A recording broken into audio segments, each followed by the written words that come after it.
गंग गणपतये नमः। प्रेम से बोलिए गणेश भगवान की जय। हे प्रिय भक्तजनों, आज सावन मास बुधवार का दिन है और आप सभी सुनेंगे बुधवार के दिन सुनी जाने वाली गणेश भगवान की बहुत ही दुर्लभ एवं पौराणिक व्रत कथा। आप सभी भक्तों पर गणेश भगवान की कृपा सदा सर्वदा ही बनी रहे। आइए प्रेम भाव भक्ति से रसपान करते हैं आज की कथा का। अब बुधवार का दिन है और आप सभी सुनेंगे बुधवार के दिन सुनी जाने वाली गणेश भगवान की बहुत ही दुर्लभ एवं पौराणिक व्रत कथा। तो आप सभी भक्तों से अनुरोध है कि कथा को भक्ति भाव से और प्रसन्न मन चित्त से पूरा अवश्य सुनिएगा। गणेश भगवान की कृपा आप सभी पर और आप सभी के परिवारजनों पर सदा सर्वदा ही बनी रहे। इसी मंगल कामना के साथ आज की कथा का शुभ आरंभ करते हैं। जय श्री गणेश। सतयुग में 100 यज्ञ करने वाले एक पृथु नाम के राजा हुए। उनके राज्य में दयादेव नाम का एक ब्राह्मण रहते थे। वेदों में निषद उनके 4 पुत्र थे। पिता ने अपने पुत्रों का विवाह गृह सूत्र के वैदिक विधान से कर दिया था। उन चारों बहुओं में बड़ी बहू अपनी सास के कहने लगी, हे सासू जी, मैं बचपन से ही संकट नाशक गणेश भगवान का व्रत करती हूँ। मैंने पितृगृह में भी इस शुभदायक व्रत को किया है। अतः हे कल्याणी, आप मुझे यह व्रत अनुष्ठान करने की अनुमति प्रदान करें। पुत्र वधू की बात सुनकर उसके ससुर ने कहा कि हे बहू, तुम सब बहुओं में श्रेष्ठ हो और बड़ी हो। तुम्हें किसी प्रकार का कष्ट नहीं है और ना ही तुम भिक्षुणी हो। ऐसी स्थिति में तुम किस लिए व्रत करना चाहती हो? हे सौभाग्यवती, अभी तुम्हारा समय उपभोग करने का है। ये गणेश जी कौन है? फिर तुम्हें यह क्या करना है? कुछ समय के पश्चात बड़ी बहू गर्भवती हो गई। 10 माह के बाद उसने सुंदर बालक का प्रसव किया। उसकी सास बराबर बहू को व्रत करने का निषेध करने लगी और व्रत छोड़ने के लिए बहू को बाध्य करने लगी। व्रत भंग होने के फलस्वरूप गणेश जी कुछ दिनों में कुपित हो गए और उसके पुत्र के विवाह काल में वर वधू के सुमंगल के समय उसके पुत्र का अपहरण कर लिया। इन अनहोनी घटना में मंडप में खलबली मच गई। सब लोग व्याकुल होकर कहने लगे, लड़का कहाँ गया? लड़का कहाँ गया? किसने अपहरण कर लिया है? बारातियों द्वारा ऐसा समाचार पाकर उसकी माता अपने ससुर दयादेव से रो रो कर कहने लगी, हे ससुर जी, आपने मेरे गणेश चतुर्थी का व्रत छुड़वा दिया है, जिसके परिणाम स्वरूप मेरा पुत्र विलुप्त हो गया है। अपने पुत्र वधू के मुख से ऐसी बात सुनकर ब्राह्मण दयादेव बहुत दुखी हुए। साथ ही पुत्र वधू भी दुखित हुई। पति के लिए दुखित पुत्र वधू प्रति मास संकटनाशक गणेश जी का व्रत करने लगी। एक समय की बात है कि एक वेदज्ञ और दुर्लभ ब्राह्मण भिक्षाटन के लिए इस मधुर भाषणी के घर आए। ब्राह्मण ने कहा कि हे बेटी, मुझे भिक्षा स्वरूप इतना भोजन दो कि मेरी क्षुधा शांत हो जाए। उस ब्राह्मण की बात सुनकर उस धर्मपरायण कन्या ने उस ब्राह्मण का विधिवत पूजन किया। भक्ति पूर्वक भोजन कराने के बाद उसने ब्राह्मण को वस्त्र आदि दिए। कन्या की सेवा से संतुष्ट होकर ब्राह्मण कहने लगे, हे कल्याणी, हम तुम पर प्रसन्न हैं। तुम्हारी जो इच्छा हो वह वरदान मांग सकती हो। मैं ब्राह्मण वेशधारी गणेश हूँ और तुम्हारी प्रीति के कारण आया हूँ। ब्राह्मण की बात सुनकर कन्या हाथ जोड़कर निवेदन करने लगी, हे विघ्नेश्वर, यदि आप प्रसन्न हैं तो मुझे मेरे पति के दर्शन करा दीजिए। कन्या की बात सुनकर गणेश जी कहने लगे कि हे सुंदर विचार वाली, जो तुम चाहती हो वही होगा। तुम्हारा पति शीघ्र ही आएगा। कन्या को इस प्रकार का वरदान देकर गणेश जी वहीं से अंतर्ध्यान हो गए। उसी समय की बात है, सोम शर्मा नामक ब्राह्मण एक वन में से उस दुष्ट बालक को नगर में ले आए। अपने पौत्र को देखकर दयादेव नामक ब्राह्मण बहुत प्रसन्न हुए। बालक की माता के हर्ष की तो कोई सीमा ही ना रही। साथ ही संपूर्ण नगरवासी भी प्रमुदित हो गए। बालक की माता ने पुत्र को छाती से लगा लिया और कहने लगी कि गणेश जी के प्रसाद से मैंने तुम्हें खोए हुए पुत्र को प्राप्त किया है। उसे नए वस्त्र आभूषण से अलंकृत किया गया। दयादेव तो बारंबार सोम शर्मा को प्रणाम करके कहने लगा, हे द्विजराज, आपकी कृपा से मैंने खोए हुए पुत्र को प्राप्त किया है। खोया हुआ बालक घर में आ गया है। सोम शर्मा को स्वादानुसार भोजन करवा के धोती दुपट्टा से विभूषित करके गोदान दिया गया। फिर से मंडप का निर्माण करके विधि पूर्वक वैवाहिक कार्यक्रम संपन्न किया गया। इसमें सभी पुरवासी भी प्रसन्न हुए। वह भाग्यशालीन कन्या अपने पति को पाकर धन्य हो उठी। हे गणेश भगवान, जैसे आपने ब्राह्मण के पुत्र वधू की मनोकामनाओं को पूर्ण किया है, वैसे आप सभी की करना। आपकी कथा को पढ़ने वाले, सुनने वाले, कहने वाले तथा हुंकार भरने वाले सब पर अपनी कृपा को बनाए रखना। तो प्रेम से बोलिए गणेश भगवान की जय। ओम नमः शिवाय। गणेश भगवान की दूसरी कथा के अनुसार एक समय की बात है कि विष्णु भगवान का विवाह लक्ष्मी जी के साथ निश्चित हो गया। विवाह की सारी तैयारी होने लगी। सभी देवताओं को निमंत्रण भेजे गए, परंतु गणेश जी को निमंत्रण नहीं दिया गया। कारण जो भी रहा हो, अब भगवान विष्णु की बारात जाने का समय आ गया। सभी देवता अपनी पत्नियों के साथ विवाह समारोह में आए। उन सब ने देखा कि गणेश जी कहीं दिखाई नहीं दे रहे हैं। तब वे आपस में चर्चा करने लगे कि क्या गणेश जी को न्योता नहीं भेजा है या स्वयं गणेश जी नहीं आए हैं। सभी को इस बात पर आश्चर्य होने लगा। तभी सबने विचार किया कि विष्णु भगवान से इसका कारण पूछा जाए। भगवान विष्णु से पूछने पर उन्होंने कहा कि हमने गणेश जी के पिता भोलेनाथ महादेव को न्योता भेजा था। यदि गणेश जी अपने पिता के साथ आना चाहते तो आ जाते। अलग से न्योता देने की कोई आवश्यकता भी नहीं थी।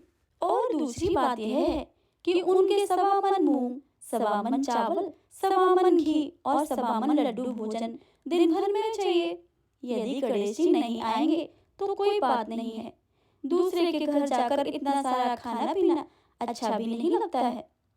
इतनी वार्ता कर ही रहे थे कि किसी ने सुझाव दिया कि गणेश जी भी आ जाएं तो उनको द्वारपाल बनाकर बैठा देंगे कि आप घर की याद रखना। आप तो चूहे पर बैठकर धीरे धीरे चलोगे तो बारात में बहुत पीछे ही रह जाओगे। यह सुझाव भी सबको पसंद आ गया। तो विष्णु भगवान ने भी अपनी सहमति दे दी। होना क्या था कि इतने में गणेश जी वहां पहुंच गए और उन्हें समझा बुझाकर घर की रखवाली करने में बैठा दिया। बारात चल दी। तब नारद जी ने देखा कि गणेश जी तो दरवाजे पर ही बैठे हुए हैं। तो वे गणेश जी के पास गए और उनके रुकने का कारण पूछा। गणेश जी ने कहने लगे कि विष्णु भगवान ने मेरा बहुत अपमान किया है। नारद जी ने कहा कि आप अपने मूषक सेना को आगे भेज दें तो वह रास्ता खोद देंगे जिससे उनके वाहन धरती में धंस जाएंगे। तब आपको सम्मानपूर्वक बुलाना ही पड़ेगा। अब तो गणेश जी ने अपनी मूषक सेना जल्दी से आगे भेज दी और सेना ने जमीन पोली कर दी। जब बारात वहां से निकली तो रथों के पहिए धरती में ही धंस गए। लाख कोशिश करें परंतु पहिए नहीं निकल रहे थे। सभी ने अपने उपाय किए परंतु पहिए तो निकले ही नहीं, बल्कि जगह से टूट ही गए। किसी के समझ में नहीं आ रहा था कि अब क्या किया जाए। तब तो नारद जी ने कहा, आप लोगों ने गणेश जी का अपमान करके अच्छा नहीं किया है। यदि उन्हें मना कर लाया जाए तो आपका कार्य सिद्ध हो सकता है और यह संकट भी टल सकता है। भगवान शंकर ने अपने दूत नंदी को भेजा और वे गणेश जी को लेकर आए। गणेश जी का आदर सम्मान के साथ पूजन किया। तब कहीं रथ के पहिए निकले। अब रथ के पहिए निकल तो गए परंतु वे टूट गए थे। तो उन्हें सुधारे कौन? पास के खेत में खाती कर रहा था, उसे बुलाया गया। खाती अपना कार्य करने से पहले श्री गणेशाय नमः कहकर गणेश जी की वंदना मन करने लगा। देखते खाती ने सभी पहियों को ठीक कर दिया। तब खाती कहने लगा कि हे देवताओं, आपने सर्वप्रथम गणेश जी को नहीं मनाया होगा और न ही उनका पूजन किया होगा। इसलिए तो आपके साथ यह संकट आया है। हम तो मूर्ख अज्ञानी हैं, फिर भी पहले गणेश जी की पूजा करते हैं, उनका ध्यान करते हैं। आप लोग तो देवतागण हैं, फिर भी आप गणेश जी को कैसे भूल गए? आप लोग भगवान श्री गणेश जी की जय जयकार बोल जाएं तो आपके सभी काम बन जाएंगे और कोई भी संकट नहीं आएगा। ऐसा कहते हुए बारात वहां से चल दी और भगवान विष्णु लक्ष्मी माता का साथ विवाह करके संपन्न करके सभी कुशल पूर्वक लौट आए। हे गणेश जी महाराज, आपने विष्णु को जय जयकार सरियो ऐसे कार्य सबके सिद्ध कर जो बोलिए गजानन भगवान की जय। प्रेम से बोलिए गौरी पुत्र गणेश भगवान की जय। बुधवार व्रत कथा। कथा के अनुसार एक समय की बात है, एक व्यक्ति का विवाह हुए कई वर्ष बीत गए थे। विवाह के बाद उसकी पत्नी एक बार अपने मायके गई हुई थी। पत्नी के मायके में रहने के कई दिनों के बाद उसके पति पत्नी को विदा करवाने के लिए ससुराल पहुंचा।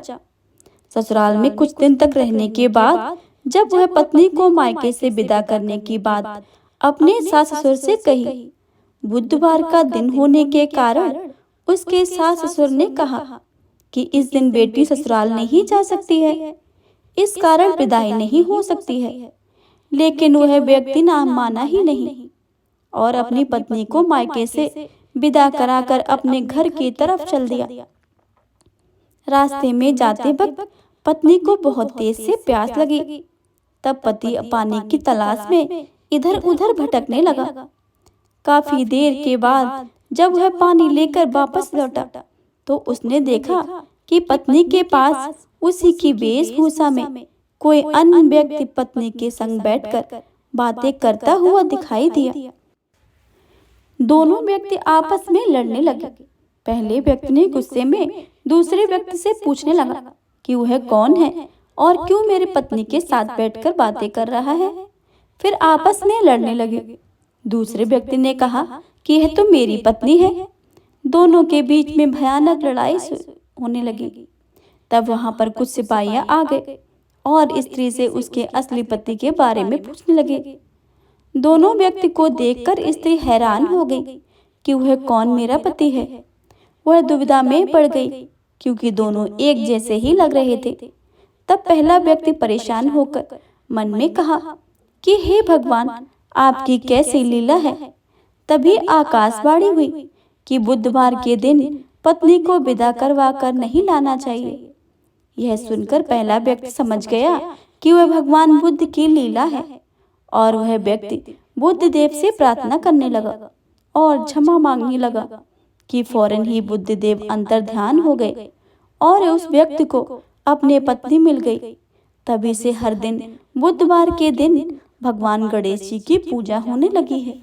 प्रेम से बोलिए भगवान गणेश की जय। गणेश भगवान की अगली कथा के अनुसार किसी गांव में एक भाई बहन अपनी पत्नी के साथ रहता था। दोनों भाई बहन में बहुत प्रेम था। बहन का नियम था कि वह अपने भाई का मुंह देखकर ही भोजन करती थी। कुछ दिनों के बाद बहन की शादी पास वाले गांव में हो गई। लेकिन बहन ने अपना नियम नहीं तोड़ा। प्रतिदिन अपने भाई का मुंह देखने आती। रोज सवेरे उठती, घर का काम करती, उसके बाद भाई का मुंह देखने और अपने पीहर को जाती। रास्ते में खेजड़ी का पेड़ था। उस पेड़ के नीचे विनायक जी की मूर्ति थी। पास में ही तुलसी माता का हरा भरा पेड़ था। पथवारी माता को दूध से सींचती थी। भाई का मुंह देखने जाती और कहती जाती, हे भगवान विनायक, मेरे को अमर सुहाग देना और अमर पीहर देना। इस प्रकार से कहती हुई आगे अपने पीहर के रास्ते पर चली जाती। रास्तों में कांटों की झाड़ियां थी। बहन के पैर में कांटे चुभ जाते थे। पीहर पहुंची, अपने भाई का मुंह देखा और पास में बैठ गई। भाई ने बहन के पैरों से खून निकलते देखा तो पूछा, भाई साहब, आपके पैर में तो जख्म कैसे लगा है, क्या हुआ है? तब बहन बोली, रास्ते में झाड़ियां थी, उसी के कांटे चुभ गए हैं। कुछ देर के बाद बहन अपने घर वापस चली गई। बहन के जाने के बाद नान भाई ने सोचा कि बहन मुझसे मिलने जाती है। रास्ते में झाड़ियां हैं, उसमें कांटे हैं और मेरी बहन के पैर में चुभ जाते हैं। अपनी बहन के घर से और अपने घर तक का रास्ता साफ कर दिया। रास्ते में से विनायक भगवान, तुलसी माता सभी को साफ करके किनारे कर दिया। इससे भगवान क्रोधित हो गए और भाई को हमेशा के लिए सोता छोड़ दिया। प्रातःकाल उठने पर पत्नी पति की अवस्था को देखकर रोने लगी। सभी गांववासी एकत्रित हो गए, लोकाचार करने के लिए ले जाने लगे। तो पत्नी ने कहा कि आप लोग कुछ देर रुक जाइए, मेरी वायसा का प्रतिदिन का नियम है, अपने भाई का मुंह देखने का, वह आती ही होगी। तब गांव वाले कहने लगे, आज तो मुंह देख लेगी, लेकिन कल से क्या करेगी? तब एक वृद्ध ने कहा कि ठीक है, थोड़ी देर देख लेते हैं। उधर बहन हर दिन की तरह सवेरे उठी, घर का काम किया, उसके बाद अपने भाई से मिलने को चल पड़ी। रास्ते में आई तो देखा कि पूरा रास्ता साफ किया है। पेड़ के पास खेजड़ी का डाल दोबारा लगाया, 7 पत्थर लगाकर पथवारी माता बिठाई, विनायक जी की मूर्ति खोजकर दोबारा स्थापित किया, तुलसी जी का पेड़ लगाया। भगवान सूर्यदेव को साक्षी मानकर सबके पांव पकड़कर बोली, हे भगवान, अमर सुहाग देना, अमर पीहर का वास देना। इतना कहकर अपने पीहर की ओर चल दी। उसके जाने के बाद विनायक जी भगवान, खेजड़ी और माता तुलसी पथवारी माता, सूर्य भगवान ने सोचा, यदि इसके नहीं सुनी तो हमें कौन मानेगा। यह सोचकर भगवान ने बहन को आवाज लगाई, बेटी इधर आ। खेजड़ी के 7 पत्तियां तोड़ ली और इसे कच्चे दूध में घोलकर अपने भाई को इसके छींटे देना, वो सही सलामत उठकर बैठ जाएगा। बहन ने मुड़कर देखा, उसे कोई भी दिखाई नहीं दिया, पर उसने मन ही मन सोचा, जैसा सुना है वैसा कर लेती हूँ। खेजड़ी की 7 पत्तियां तोड़कर उसने अपने पल्लू में बांध ली और चल पड़ी। अपने भाई के घर पहुंची तो देखा भाभी रो रही थी। गांव वाले बैठे थे, भाई की लाश रखी थी। वो अपने घर के अंदर गई, कच्चे दूध में खिचड़ी की पत्तियों को घोलकर लेकर आई और उसके छींटे भाई के मुख पर दिए। छींटे लगते ही भाई उठकर बैठ गया, जैसे गहरी नींद से जागा हो। बहन को देखकर बोला, बड़ी गहरी नींद आई थी।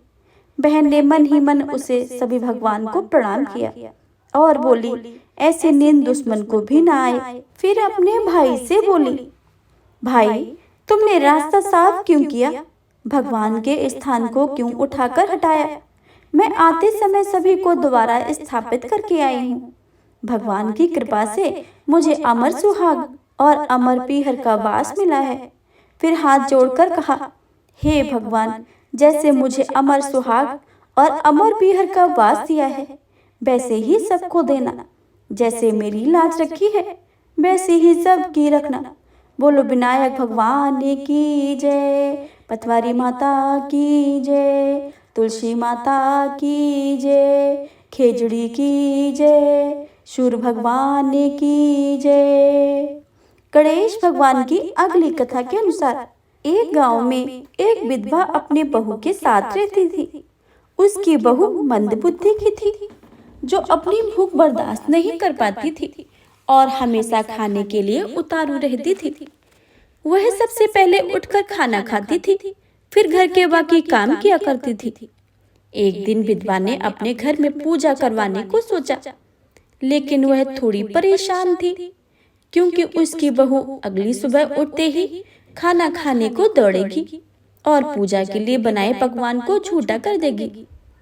अपनी बहू को पूजा के लिए बनाए पकवान से दूर रखने के लिए विधवा ने एक तरीका निकाला।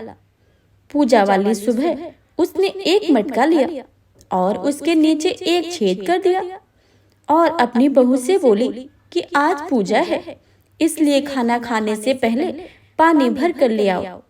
बहू भी बहुत चालाक थी। उसने देख लिया था कि विधवा ने मटके के नीचे छेद कर दिया है, इसलिए अपने साड़ी में आटा बांधकर पनघट पर चली गई और उसने आटा निकाला और कुएं के पानी की मदद से बाटियां बनाने लगी।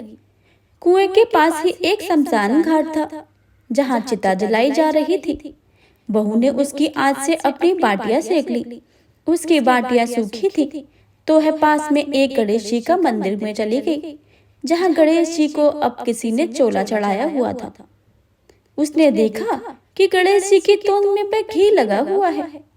उसने उस घी को अपनी बाटी पर लगा लिया और उसका भोग गणेश जी को लगाकर वह बाटी खा ली और घर वापस चली आई।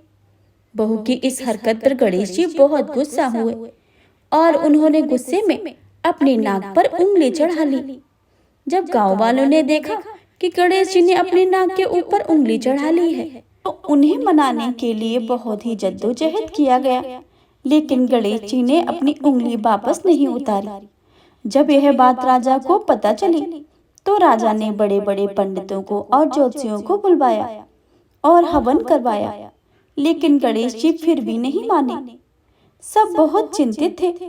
राजा ने पूरे गांव में ऐलान करवा दिया कि जो भी इंसान गणेश जी की नाक पर उंगली हटाने में सफल होगा उसे इनाम के तौर पर 5 गांव दिए जाएंगे। गांव के सभी लोगों ने गणेश जी को मनाने में लग गए, लेकिन गणेश जी माने ही नहीं और अपनी उंगली चढ़ाए ही रखे। अंत में विधवा की बहू बोली कि अगर आप सब आज्ञा दें तो वह गणेश जी की उंगली हटा सकती है।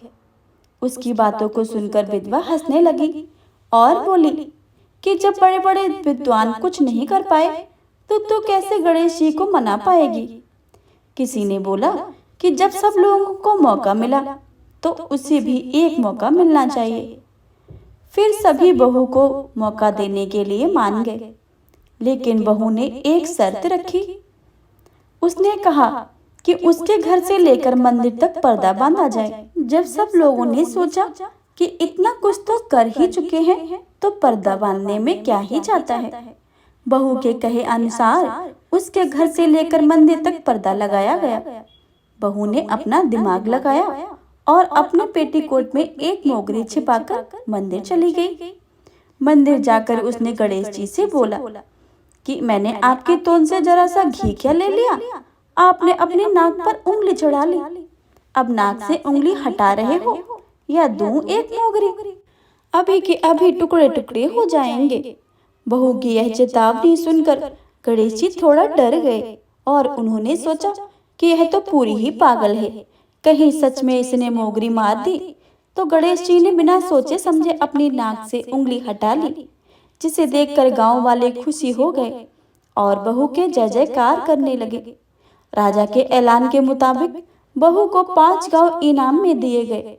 इस कथा को सुनकर गणेश भगवान से लोग यह मांगते हैं कि जैसे आपने बहू की सब बात मानी है वैसे ही सबकी माने और सबकी मनोकामनाएं पूरी कर दें। तो प्रेम से बोलिए गणेश भगवान की जय।